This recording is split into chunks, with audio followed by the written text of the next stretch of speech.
bonsoir à tous. Nous sommes en compagnie de notre invité ce soir. Nous essaierons de voir plus clair sur les enjeux de ces prochaines élections départementales et régionales avec moi en plateau, Julien Mérillon. Donc nous terminons notre semaine avec Julien Mérillon, politologue, qui aura, comme à l'accoutumée, comme à chaque fois qu'il vient sur ce plateau, qui aura à cœur de porter son analyse sur ces prochaines élections. Julien Mérillon, bonsoir et merci d'être avec nous. Bonsoir aux auditeurs de Canal 10. Alors, Julien Mérillon, est-ce qu'on peut dire que ce soir, ce sera possible de décrypter ces prochaines élections départementales et régionales? Décrypter les élections, non, c'est pas possible puisqu'elles n'ont pas encore eu lieu. On ne veut pas décrypter un phénomène qui est en construction en ce moment. C'est le cas avec les dépôts de candidature, avec les listes qui sont en train d'être déposées.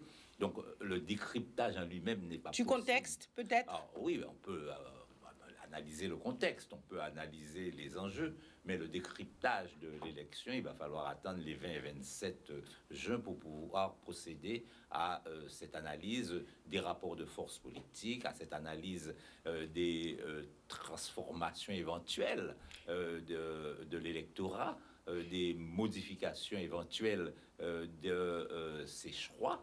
Et tout ceci, bien évidemment, suppose que l'on ait le recul nécessaire.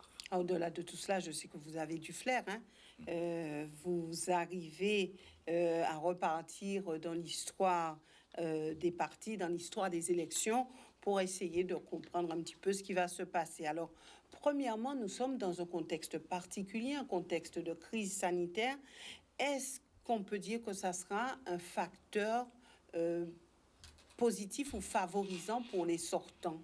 Alors, à mon sens, ce n'est pas la seule crise. Alors, c'est vrai que la crise sanitaire va avoir un impact incontestable, déjà sur la campagne, parce qu'il ne va pas être possible de faire campagne comme cela se fait d'habitude. Ça, c'est la première donne qui, à mon avis, est importante.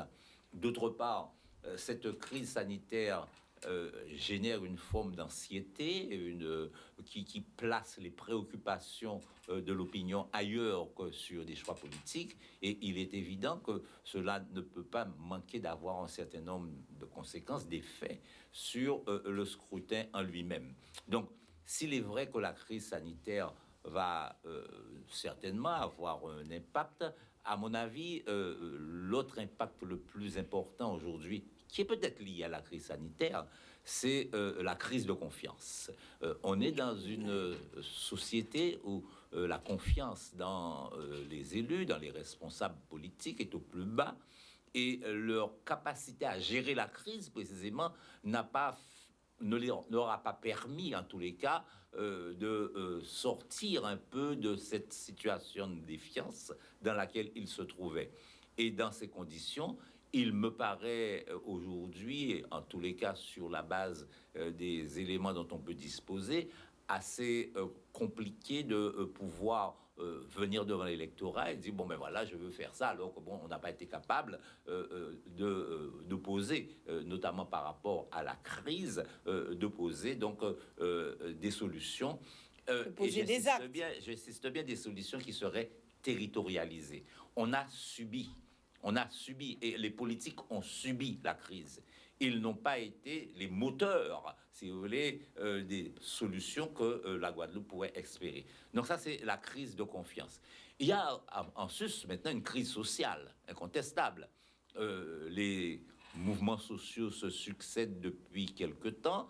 Nous avons cette grève dans la fonction publique territoriale qui ne s'achève pas, qui dure depuis un certain temps. Nous avons le problème de la récolte à Marie-Galante qui se surajoute en tant que crise sociale économique et sociale sur un certain nombre de phénomènes déjà existants. Donc, il y a un empilement de crises.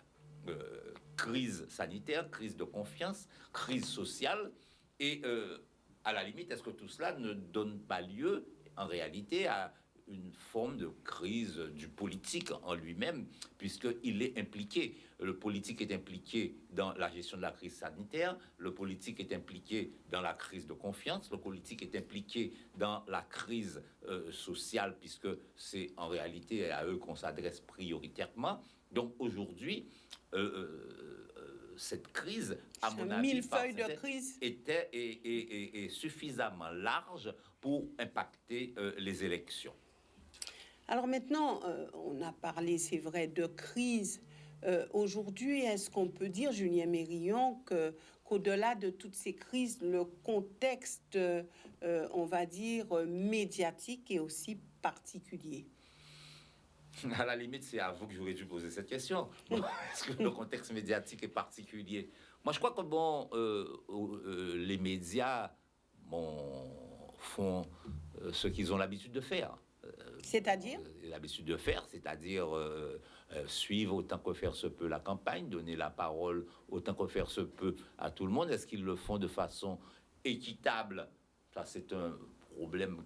Vous savez, quel que soit le candidat que vous allez prendre, il va toujours se trouver plus maltraité que l'autre. Ça, c'est un peu la loi du genre. Mais enfin, dépassons cela. Aujourd'hui, est-ce que les médias à eux seuls suffisent? Alors, très certainement, dans la période de crise dans laquelle nous vivons, le rôle va être décuplé, puisqu'il n'y aura pas ces grands meetings, il n'y aura pas ces porte-à-porte, il n'y aura pas ces grandes conférences. Et comment être en phase, en contact avec l'électorat pour les élus, enfin, en tous les cas, les potentiels élus, les candidats, la façon la plus, on peut dire, qui va être la plus performante, en tous les cas, ça va être d'utiliser la voix des médias. Donc, les médias vont, à cet égard, jouer un rôle qui, à mon avis, peut être extrêmement important, qui prend en compte cette dimension de la crise sanitaire. Mais les médias ne sont pas les seuls à jouer. À mon avis, les réseaux sociaux vont avoir un rôle extrêmement important aujourd'hui. Alors, quelle catégorie est touchée par les réseaux sociaux? Ça, c'est une question qu'il faut se poser. La catégorie en général, ce sont les gens de classe moyenne, les jeunes prioritairement. Mais lorsqu'on regarde les niveaux de participation, ce ne sont pas ceux qui se précipitent aux urnes. Aux urnes, nous avons pratiquement essentiellement les personnes de delà de 45 ans jusqu'à 65 qui sont le gros du contingent des électeurs. Donc, ces gens-là, en général, ne sont pas touchés de façon directe par les réseaux sociaux, mais ils le sont de façon indirecte. Autrement par dit, leurs enfants, par leurs, voilà, ils le sont de ce que j'appelle, si vous voulez, l'effet d'entraînement. C'est-à-dire, il y a un effet d'entraînement des réseaux sociaux. Vous touchez quelqu'un dans une famille, cette personne relaie bien évidemment l'information. Alors, elle n'est pas directe, certainement, pour tous ceux qui la reçoivent, mais en tous les cas, elle va impacter, qu'on le veuille ou non, le reste de la famille. Donc, il va y avoir un impact indéniable de ces réseaux sociaux, et on ne s'y trompe pas trop, dans la mesure où l'une des premières démarches de tout candidat aujourd'hui, c'est d'ouvrir son compte Facebook. Sa deuxième démarche, c'est d'ouvrir un groupe WhatsApp. Sa troisième démarche, c'est d'aller ouvrir un compte Instagram et de tweeter et d'avoir un groupe Twitter.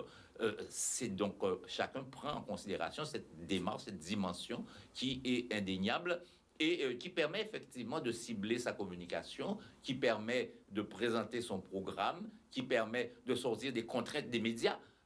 Les médias ont des contraintes pour les candidats, c'est-à-dire que vous leur posez des questions, ils doivent répondre à ces questions-là. Vous êtes dans un temps limité. Il y a la limite de temps qui fait que le candidat ne peut pas peut-être toujours déployer l'intégralité du message qu'il souhaiterait transmettre, et que par conséquent, lorsqu'il a la maîtrise avec les réseaux sociaux, il peut ici déployer tous ses arguments, son programme, enfin dire ce qu'il veut, en clair, voilà. dire ce qu'il veut sans contradiction. Alors, sans contradiction, c'est vrai, et sans être gêné dans sa production. Alors, les médias, les journalistes, quelquefois, peuvent poser des questions gênantes et embarrassantes pour le candidat. Bon, il n'aura pas cela. Mais l'avantage du réseau social, des réseaux sociaux, en tous les cas, c'est d'être interactif. Autrement dit, de permettre la réaction d'autres personnes. Et là, cela fait que le candidat, lorsqu'il a posté un message, les réactions vont lui donner une indication sur, le nombre de personnes qui auront vu ce message, c'est déjà une première indication. Le nombre de personnes qui auront liké ce message, ça va être une indication. Et le nombre de commentaires et la nature des commentaires sont autant d'éléments qui vont permettre de comprendre un peu où on se situe et d'avoir une petite idée de l'impact du message que l'on a voulu ainsi lancer. Alors maintenant, donc on a vu le rôle des réseaux sociaux aujourd'hui. Maintenant, il y a des affaires qui sortent depuis quelque temps.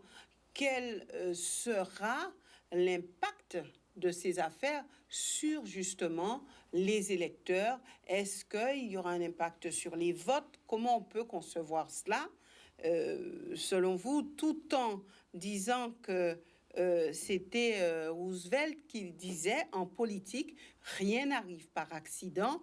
Si quelque chose se produit, vous pouvez parier que cela a été planifié de cette façon. Bon, alors, j'ai entendu ça depuis les élections présidentielles de 2017 et l'affaire Fillon, rappelons-nous, Oui. Qui explose en pleine campagne. Alors, c'est vrai que le temps judiciaire et le temps politique, bon, ne sont pas coordonnés nécessairement. Bon, maintenant, est-ce que ça arrive par hasard ou pas par hasard? Je ne suis pas dans le secret des dieux et je ne saurais vous dire. En tous les cas, le point de départ de votre question, c'est de savoir quel impact cela pourrait avoir. À mon sens, bon, historiquement, hein, quand on regarde la Guadeloupe, les affaires, les personnes qui se sont présentées, soit en ayant déjà été condamnées, on a eu le cas récemment au moment des municipales, soit des personnes dont de forts soupçons, sous lesquels de forts soupçons pesaient, bon, cela n'a pas modifié de façon fondamentale les choix. Bon, ça ne veut pas dire, aujourd'hui, au moment où nous parlons, qu'il ne va pas y avoir de conséquences. À mon avis, la conséquence première va être sous l'abstention, sous la participation. Et j'y viens là parce que, en regardant les dernières élections, on voit que cette participation, je prends le cas de l'élection régionale. En 1998, au régional, on a voté à 54,60%. En 2004, on a voté au premier tour à 54,54%. En 2010, on était déjà tombé à 49%, 81, et en 2015, on est tombé à 47%. Il n'y avait pas de crise Covid, il n'y avait pas ce climat un peu des affaires. Et à mon sens, si on va dans cette tendance, vraisemblablement, le taux de participation au premier tour risque d'être beaucoup plus bas que ce qu'il a été en décembre 2015 au premier tour. Je rappelle où il était de 47,21. Quand on prend les départementales, c'est à peu près la même chose que l'on observe. Hein. En 2011, au premier tour, on avait 44,02% de participation. Et en 2015, on avait 47,45% de participation. Alors, deux choses intéressantes. Bon, dans tous les cas de figure, depuis au moins, on va dire globalement, une dizaine d'années, on ne parvient pas à obtenir 50% de participation au premier tour. Ça, c'est le premier constat que j'établis. Ce qui veut dire, si vous voulez, qu'il y a une espèce de désappétence, on va employer cette formule, entre guillemets, pour ces élections régionales. Alors que, bon, je vous dis, bon, en 1998, au premier tour, on était à 54,60%. Donc, on voit l'intérêt diminuer, et ça, c'est un élément qu'il faut prendre en considération. Et il faut rattacher cet élément au premier élément que nous avons vu, à savoir la crise de confiance. C'est-à-dire que, bon, l'offre politique, la crise de confiance telle qu'elle est posée aujourd'hui, ne permet pas d'avoir des choix qui soient particulièrement clairs. Mais nous sommes d'accord, mais on parle de crise de confiance depuis bon nombre d'années et depuis pas mal d'élections. Nous avons eu l'occasion d'analyser beaucoup d'élections jusqu'ici et on parle de crise de confiance. Pourtant, lorsqu'on regarde ce qui se passe, on peut se dire que les changements ne sont pas, on va dire, aussi criants que ça. on voit les mêmes au pouvoir, les gens sont reconduits, etc. Alors on dira qu'effectivement il y a l'abstention, mais ces personnes sont quand même reconduites. C'est les mêmes qu'on le retrouve. Alors, j'entends bien. Alors, moi, je vais prendre un autre critère qui est celui de l'offre politique et par conséquent des personnes qui se présentent. Quand on analyse le nombre des listes, en 2004, il y en avait 9. En 2010, il y en avait 9. Pourquoi? Pour les régionales? Pour les régionales, oui. D'accord. Et en 2015, il y en avait 10. C'est quand même pas mal. C'est-à-dire que, ça veut dire que même si on a cette espèce de défiance, les potentiels candidats ne manquent pas. Pour les départementales, on connaît aujourd'hui le chiffre. On a 73 binômes au départemental. Il y en avait 82 en 2015, ce qui fait une moyenne de 3,4 par canton et qui était de 3,9 en 2015. Donc, ce critère-là tend à montrer qu'il y a malgré tout une volonté de vouloir participer et peut-être une volonté de mettre un terme à l'hégémonie des grands partis. Jusqu'à maintenant, ça n'a pas réussi. Quand on voit les expériences qui ont été tentées ça et là les années précédentes, les différentes listes qui se sont présentées et qui se voulaient être des listes alternatives, ça n'a pas marché. Est-ce que cette année, cela va marcher? C'est la question qu'il faut se poser aujourd'hui. Compte tenu des éléments que nous venons de voir, on peut s'interroger sur le fait de savoir est-ce que l'opinion ne va pas chercher, ma foi, d'autres personnes avec d'autres profils que ceux qui jusqu'alors avaient le monopole de l'action politique et dire que ma foi, tentons l'expérience au travers de listes qui soient plus jeunes, de listes qui présentent quelque chose, autonomistes, oui, etc. On parle aujourd'hui de l'exemple de l'ANG et de sa liste qui a été présentée hier, qui, à mon avis, participe de ce renouvellement de l'offre politique et qui devrait, on le verra à l'analyse, on le verra au résultat des scrutins, mais qui devrait nous donner quelques indications sur la perception que l'opinion a du changement. Oui. Et c'est la question que vous avez posée, savoir est-ce que vraiment malgré cette défiance, etc., on veut le changement? Parce que c'est ça la vraie question. On a une défiance vis-à-vis des politiques, on a une défiance vis-à-vis de la classe politique actuelle, mais lorsque la question du changement est posée, jusqu'ici, il n'y a pas eu de changement. Et on est dans une espèce de bipolarisation depuis quelque temps.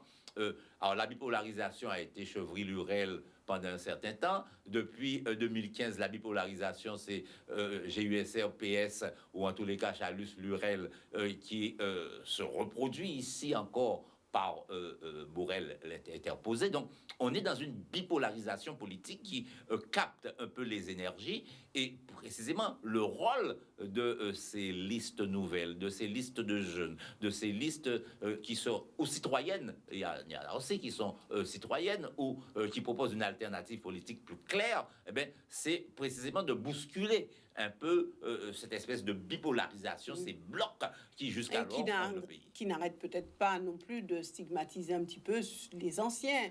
La question de l'âge revient encore et encore. Alors, quand on parle de changement, forcément, on parle aussi d'âge. Et cela, c'est pas une nouveauté non plus. C'est pas une nouveauté. Cette question a toujours été posée, savoir, est-ce que, il y a un âge fatidique pour faire de la politique ou pas. C'est l'électeur qui choisit. C'est l'électeur qui choisit si il estime qu'il vaut mieux mettre dans la balance et aujourd'hui aux affaires des personnes qui sont représentatives de la société de 2021. Parce que je crois que le problème, il est là. Est-ce que on met aux affaires des personnes qui sont représentatives de notre société d'aujourd'hui, autrement dit, qui peuvent, à partir et de leur expérience et de leur vision de l'avenir, avoir quelque chose à apporter de plus, ou alors est-ce que on peut encore rester sur des schémas anciens avec du personnel politique ancien et qui par conséquent à toutes les chances du monde qui a certainement une vision. Ça ne veut pas dire qu'elle n'a pas de vision. On ne peut pas les empêcher d'avoir une vision, mais en tous les cas, qui n'exprime pas, à mon sens, et ça va plus loin que la simple vision, qui n'inspire pas à la jeunesse une forme, si vous voulez, d'envie, une forme de volonté à vouloir s'impliquer dans la politique. Et il faut avoir l'envie. Vous savez, la politique, il y a quelqu'un qui avait dit une fois, la politique, c'est le désir. C'est le désir. Bon, il faut que la personne qui se présente l'élu soit désirable.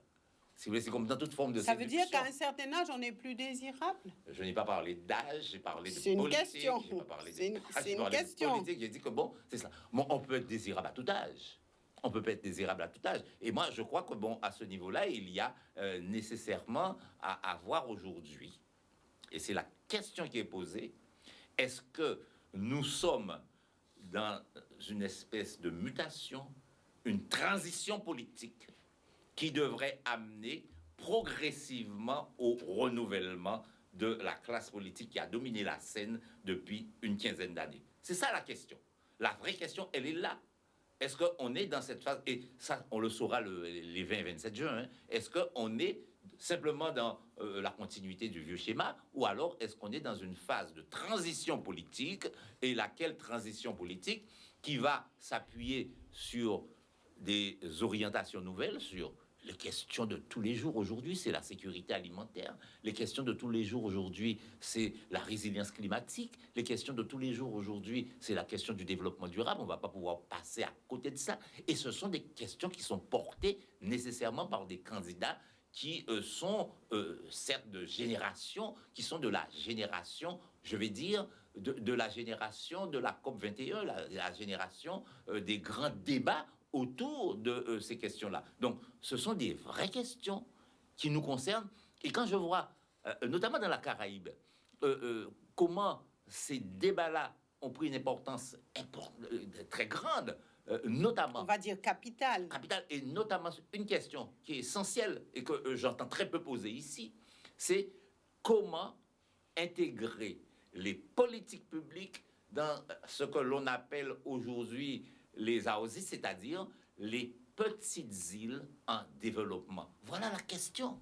Et elle est importante, elle est posée à l'ONU au travers d'un groupe qui s'attache à analyser les politiques publiques applicables dans les petites îles en développement, les petits États insulaires en développement, mais cela nous concerne aussi. Et voilà des questions qui, à mon avis, peut-être, et je souhaite en tous les cas, que les listes qui seraient nouvelles et qui portent un message nouveau puissent introduire dans le débat politique et nous sortent des querelles de personnes dont on a que faire aujourd'hui.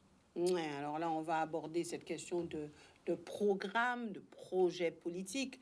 Est-ce que les programmes arrivent encore à séduire? On a parlé de séduction tout à l'heure. Ou est-ce qu'on se retrouve dans les mêmes schémas à entendre, on va dire, les mêmes choses, les mêmes questions sont posées, qui n'ont pas trouvé de réponse depuis plus d'une dizaine d'années, mais qui reviennent encore et encore au niveau des programmes politiques? Alors, c'est vrai, il y a les programmes, mais il y a le quotidien des gens. Le quotidien des gens, qu'on ne veuille ou non, il y a l'eau, hein. Vous voyez quand tu es sur le programme, mais quand on ouvre son robinet qu'il est à sec, ça marque les gens. Les sargasses, quand on est à Capesterre-Marie-Galante, quand on est au Gosier et qu'on se réveille le matin et que avec cette odeur pestilentielle, ça marque les gens.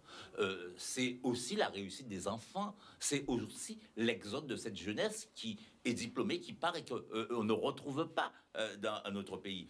Ça, ce sont des problèmes concrets sur lesquels, bon, on doit pouvoir apporter des réponses. Bon, par ailleurs, moi, je crois qu'il est essentiel aujourd'hui, effectivement, bon, on n'a pas encore tous les programmes, hein, mais il est essentiel aujourd'hui de pouvoir dégager au travers de ces élections, cette vision globale, quel pays pour 2030 ? L'horizon n'est pas très long, 2030, puisque ce sont les échéances qui ont été fixées par l'ONU. Deuxièmement, quelle organisation de la société, quelle organisation au point de vue des institutions pour pouvoir effectuer les changements nécessaires? Est-ce qu'on va rester dans ce système qui est aujourd'hui complètement caduque avec, si vous voulez, 2 assemblées dont on ne sait pas à quoi elles servent très, très bien. Est-ce que on n'évolue pas vers quelque chose de plus moderne, quelque chose de plus efficace? Voilà les vraies questions qui vont se poser. Et dernière question, avec qui? Avec qui? Oui. Avec qui? Avec qui? Alors ça, on le saura de toute façon dans pas très longtemps. On a beaucoup parlé de candidats populistes aussi, démagogues, etc. Est-ce qu'on peut dire qu'aujourd'hui, tout cela, c'est l'apanage des anciens, des anciens élus? Il y a des jeunes populistes. Hein. Alors, où est-ce qu'on peut dire tous populistes? Il y a des jeunes et il va populistes. falloir choisir parmi ceux non, tous il y populistes. il y a des populistes. Le risque populiste est énorme. Hein. Il est à l'échelle planétaire. Il n'est pas simplement à Guadeloupe, il est à l'échelle planétaire. Et avec tous les risques de dérive vers des pratiques politiques qui sont extrêmement dangereuses pour la démocratie, pour les libertés. Donc ce risque-là, il est réel, il existe. Hein. Il existe chez nous, il existe un peu partout dans le monde. Bon, l'avantage des élections, en tous les cas, c'est de pouvoir ouvrir un débat. Hein.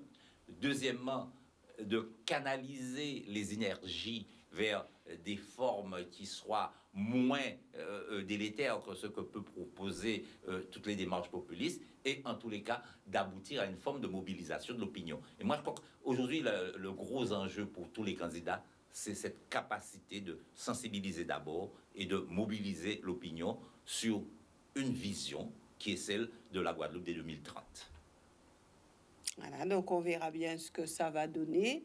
Et puis nous aurons l'occasion, Julien Mérillon, de nous revoir entre nos émissions sur les élections départementales et les émissions sur les régionales. Donc on aura l'occasion entre les deux de se revoir et puis ensuite d'aborder cette soirée électorale, voir un petit peu qu'est-ce qui s'est passé, qu'est-ce qu'il y a eu. Et puis nous essaierons aussi d'avoir un plateau particulier, un plateau spécial pour que tout un chacun puisse s'y retrouver. En tout cas, merci d'être venu sur ce plateau. Merci aussi à vous, téléspectateurs, de nous avoir suivis. Nous nous retrouvons donc lundi où ça sera le début de ces élections pour nous, le début des émissions politiques, spéciales élections, tout d'abord départementales et ensuite nous arriverons aux élections régionales. Excellent week-end, excellente soirée à tous.